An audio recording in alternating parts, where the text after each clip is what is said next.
It looks like it's Greg Dorr, kind of a 712 possibly, with his Dayglow flashes that sits fourth in the S-Class.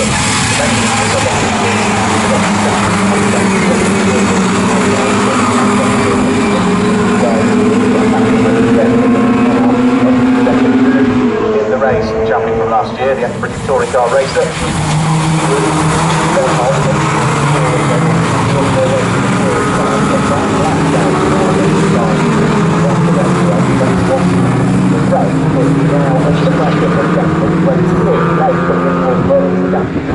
Between the pair of them, but is he going to carry the momentum out of the corner? You break a bit too late, you might lose the momentum on the way out, but no, Jeff Smith, great run through Murray's, now picking up the slipstream and the tow from Spencer Wanstall as they head onto the centre straight, and as they head up towards Ritchie's corner. Jeff is on the left-hand side of the circuit. Spencer doesn't sweep his way to the full side of the circuit, the left-hand side, so takes a slightly tighter run in towards the right-hander, but still has the momentum to hang on to the lead as he comes off the corner.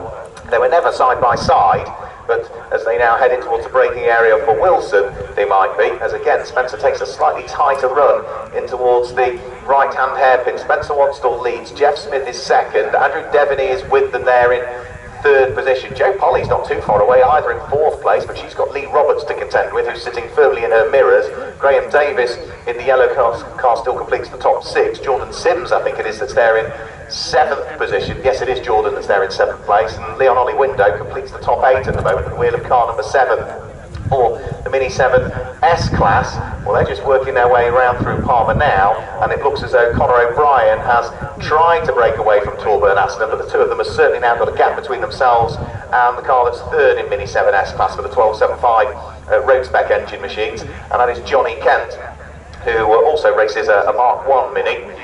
Who sits there in third position. Johnny Kent is being kept fairly busy though, because he's got Greg Dorr, and I think it's that Ben Butler that sits behind him. Yes, it is, yeah, Ben Butler, who sits behind as well. So the leading pair in Mini 7 S-Class, not particularly close, but the final podium spot in Mini 7 S-Class has got, what, 5 cars really contending it at the moment. Down the Bentley straights they'll go. This time it looks as though Andrew Devaney is getting picked off again by the cars around. That's the thing, the hole in the air makes such a difference, and it's also a headwind still. It has been all weekend down the Bentley straight, which exacerbates the problem really.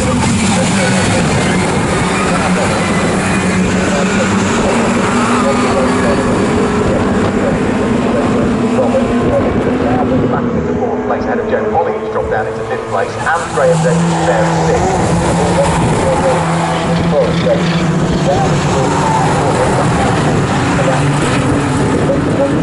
Still leading the race, but Jeff Smith, Andrew Devaney, Lee Roberts, then Jo Polly and Graham Davis all still together, and they all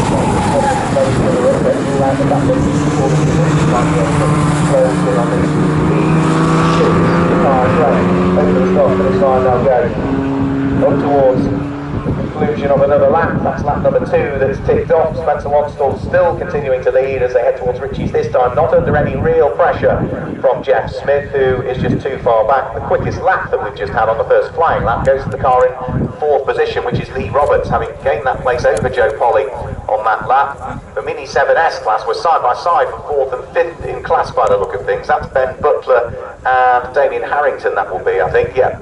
Damien Harrington showing as being just ahead of Ben Butler as they came over the start-finish line, but there's only 65 thousandths of a second between the pair of them, so it may well have shuffled by the time they got towards Ritchie's.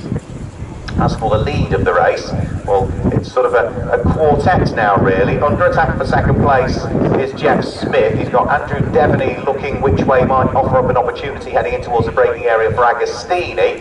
Is he able to capitalise on it and gain a place? No, he still sits there in third place. Lee Roberts is now right with them, but on the way out of the corner, Andrew Devaney draws himself alongside, and on the left-hand side of the circuit on the run up towards Hamilton, has the inside line as they flip their way through Hamilton, but Jeff Smith braves it out on the outside at Hamilton, which then gives him the inside line as they head up towards Oggies. Lee Roberts brakes as late as he can. Andrew Devaney gets sideways midway through the corner. That loses him the momentum coming off it, and now means that he's under pressure from Lee Roberts and Jo Polly as well, with Graham Davis. So the lead two have just got away a little bit now, and that sideways moment for Andrew Devaney, when these cars are all about momentum, cost him time there and has dropped him away from the lead battle in reality, so he's now still in third place. Up to fourth comes Joe Polly, down to fifth goes Lee Roberts, but he's also under attack from the yellow machine in the hands of Graham Davis. Now we've lost a car for the break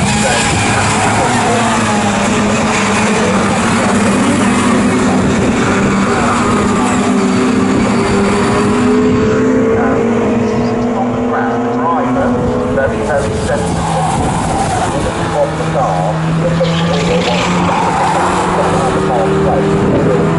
quite close to on the third, and now picked up the wheel, moving it out of the way, which hopefully will prevent the safety car. Well, that's Greg Dawn, who is, disappointed he's retired from the race, but still using his noggin and making sure that he keeps the race running and looks after his fellow competitors as well. Over the start finish line they'll go. It's still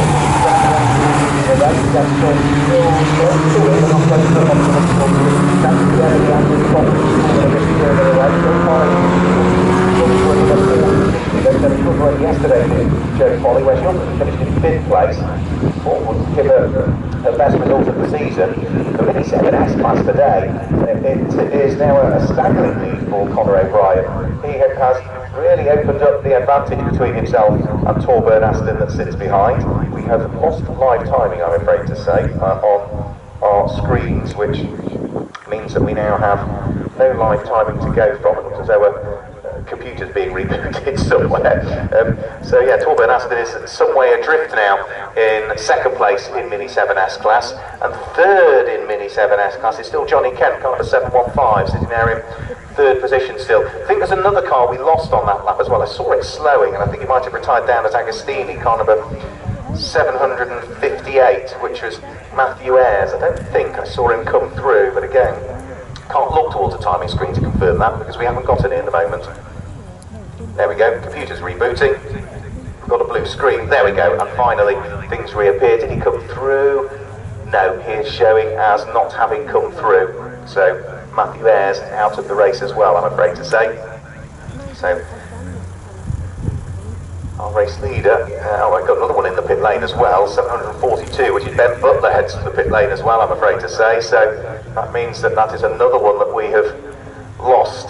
So Ben Butler, who was fourth on the grid for Mini 7S class, also now out of the race. For our race together,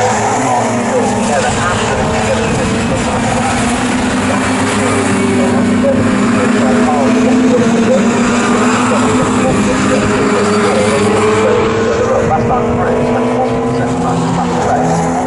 27.553, Jimmy's 27.553, still the best part of 2 seconds adrift of the fastest lap that they did in yesterday's race, which James Kent down in 2 minutes 25.4 yesterday's race. The lap record for these cars stands at a 2 minutes 26.0. Safety car heading out, I'm afraid to say. It's just going to accelerate its way out of pit lane, just ahead of the race leaders. So he has managed with 10 minutes to go to get out there exactly ahead of the race leaders. So good timing from the safety car this time to pick up the race leaders in the tuck as the weather back on the main exit, and the fact that he just completed before backing up the safety car was another fastest lap of the race.